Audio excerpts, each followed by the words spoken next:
الرحيم ولولا دفع الله الناس بعضهم ببعض لفسدت الأرض ولكن الله ذو فضل على العالمين صدق الله مولانا العظيم وبلغنا رسوله النبي الكريم الأمين محمد سيد الكونين والثقلين والفريقين من عرب ومن عجم فإن من جودك الدنيا وضرتها ومن علومك علم اللوح والقلم هو الحبيب الذي ترجى شفاعته لكل هول من الأهوال مقتحم مولاي صل وسلم دائما أبدا على حبيبك خير الخلق كلهم. ارشاد باری تعالیٰ ہے ولولا دفع اللہ الناس بعضهم ببعض لفسدت الارض. اگر بعض لوگوں کے شر کو اللہ تبارک و تعالی بعض نیک لوگوں کے سبب دور نہ فرماتا تو ضرور یہ زمین تباہ و برباد ہو جاتی. لیکن اللہ کی ذات ایسی ذات ہے جو تمام جہانوں پر فضل فرمانے والی ہے. اللہ رب العالمین صالحین کی برکت سے مصائب اور آلام کو دور فرماتے ہیں، اور اگر یہ نہ ہوتا تو یہ دنیا تباہ و برباد ہو جاتی ہے. قرآن مجید فرقان حمید کی اس آیہ مبارکہ سے قبل آیات کے اندر بیان ہوا کہ اللہ تبارک و تعالی نے جالوت اور اس کے لشکر کو اور اس کے لشکر کے فساد کو طالوت اور اس کے لشکر سے دور فرما دیا، اور پھر جالوت کو سیدنا داؤد علیہ السلام کے ہاتھ سے قتل کرایا. یہ بیان کرنے کے بعد اللہ رب العزت نے عام قاعدہ بیان فرمایا ہے کہ اس کی سنت جاوید ہے، اللہ رب العزت کی ہمیشہ کی سنت ہے کہ وہ مفسدین کے شر کو مصلحین سے دور کر دیتا ہے. جو دنیا کے اندر فساد کرنے والے لوگ ہیں، شر کرنے والے لوگ ہیں، ان کے شر کو نیکوکاروں کے ساتھ دور کر دیتا ہے. اور پھر اللہ رب العزت صالحین کے سبب، نیک لوگوں کے سبب لوگوں کو معاصی اور برائیوں سے دور کر دیتا ہے. لوگ گناہوں سے دور ہو جاتے ہیں، معاصی سے دور ہو جاتے ہیں، گناہوں سے کنارہ کشی اختیار کر لیتے ہیں. قرآن مجید فرقان حمید کے اندر اللہ رب العزت نے ارشاد فرمایا کنتم خیر امت اخرجت للناس. حضور علیہ السلام کی امت کو فرمایا کہ تم بہترین امت ہو جس کو لوگوں کے سامنے پیش کیا گیا. اور مقصد کیا ہے؟ تأمرون بالمعروف وتنہون عن المنکر. لوگوں کے سامنے تمہیں پیش کرنے کا مقصد یہ ہے کہ تم نیکی کا حکم دو اور برائیوں سے لوگوں کو باز رکھو. دوسرے مقام پہ ارشاد فرمایا ادفع باللتی ہی احسن السیئہ،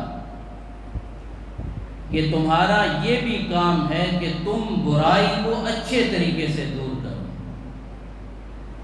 اور پھر آگے ارشاد فرمایا ایک مقام پہ وَيَدْرَؤُونَ بِالْحَسَنَةِ السَّيِّئَةِ، وہ لوگ جو برائی کو، بدی کو نیکی کے ساتھ دور کر دیتے ہیں۔ نیکی کرتے ہیں اس سے برائی خود بخود دور ہو جاتی ہے۔ مفسرین کرام رضوان اللہ علیہم اجمعین اس آیہ مبارکہ کے تحت لکھتے ہیں کہ اس آیہ مبارکہ کے اندر، اس کے مفہوم کے اندر وہ لوگ بھی شامل ہیں جو حکام ہیں، حکام بالا ہیں۔ وہ کیا کرتے ہیں کہ وہ اللہ تعالیٰ کے احکام کو نافذ کرتے ہیں اور اللہ تعالیٰ کی حدود کو قائم کرتے ہیں۔ قرآن مجید کی اس آیہ مبارکہ کے مفہوم کے اندر وہ امراء بھی شامل ہیں، وہ احکام بالا بھی شامل ہیں۔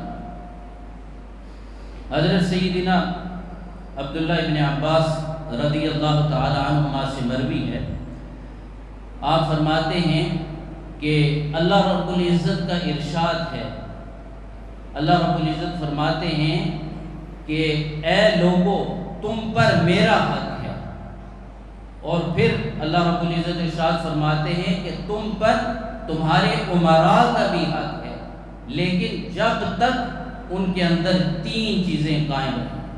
فرمایا کہ جب تک ان کے اندر یہ 3 چیزیں قائم رہیں تم پر ان کا بھی حق ہے۔ وہ 3 چیزیں کون سی ہیں؟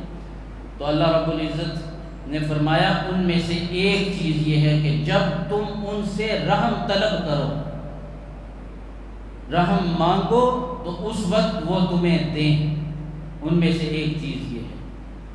اور دوسری چیز کے متعلق فرمایا کہ جب وہ کسی کام کا فیصلہ کریں تو وہ عدل پر مبنی ہو ان کا فیصلہ، دوسری چیز یہ ہے۔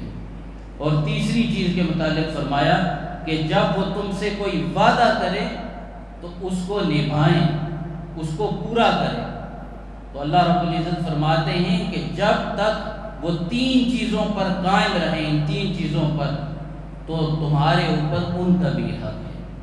آگے اللہ رب العزت فرماتے ہیں اگر وہ ان 3 چیزوں سے پھر جائیں، ان کی پرواہ نہ کریں، تو پھر ان پر اللہ کی، اس کے فرشتوں کی اور تمام لوگوں کی لعنت ہے۔ اللہ رب العزت فرماتے ہیں کہ نہ ہی ان کا کوئی فرض اور نہ ہی ان کا کوئی نفل اللہ کی بارگاہ کے اندر قبول ہے۔ اور قرآن مجید فرقان حمید کے اندر حضرت سیدنا موسیٰ علیہ السلام اور حضرت خضر علیہ السلام کے بارے میں آتا ہے کہ انہوں نے ایک گاؤں کے اندر گرتی ہوئی دیوار کو بنا دیا، صحیح کر دیا۔ تو حالانکہ گاؤں والوں نے نہ ان کی کوئی ضیافت کی، نہ آؤ بھگت کی، لیکن حضرت خضر علیہ السلام نے اس کی وجہ بیان کی کہ اللہ رب العزت نے کس چیز کا ان کو صلہ عطا فرمایا۔ تو قرآن مجید ارشاد فرماتا ہے کان ابوہما صالحا، ان کے والدین نیک تھے، تو اس وجہ سے، اس نیکی کی وجہ سے اللہ رب العزت نے ان کو یہ صلہ عطا فرمایا۔ اور تفسیر مظہری کے اندر ہے، حضرت قاضی ثناء اللہ پانی پتی رحمۃ اللہ تعالی علیہ، آپ فرماتے ہیں کہ اللہ رب العزت کا ارشاد پاک ہے اس آیہ مبارکہ کی تفسیر کے اندر کہ اگر لوگوں تمہارے اندر بوڑھے نماز پڑھنے والے، شیر خوار بچے اور چرنے والے جانور نہ ہوں اور تم اسی طرح گناہ کرتے رہو، تو اللہ رب العزت فرماتے ہیں کہ تمہارے اوپر اللہ کا عذاب اس طرح نازل ہو جس طرح موسلادھار بارش تم پر برستی۔ اور حضور نبی اکرم صلی اللہ علیہ وآلہ وسلم کا ارشاد پاک ہے، الدرر المنصور کے اندر ہے، حضور علیہ الصلوۃ والسلام نے ارشاد فرمایا کہ میری امت کے اندر 30 ابدال ہیں، اور ان 30 ابدالوں کی وجہ سے، ان کے وسیلہ سے یہ دنیا، یہ زمین قائم ہے۔ اور حضور علیہ الصلوۃ والسلام نے فرمایا کہ انہی کی وجہ سے تمہارے اوپر بارش برسائی جاتی ہے، اور فرمایا انہی کی وجہ سے تمہاری مدد کی جاتی ہے۔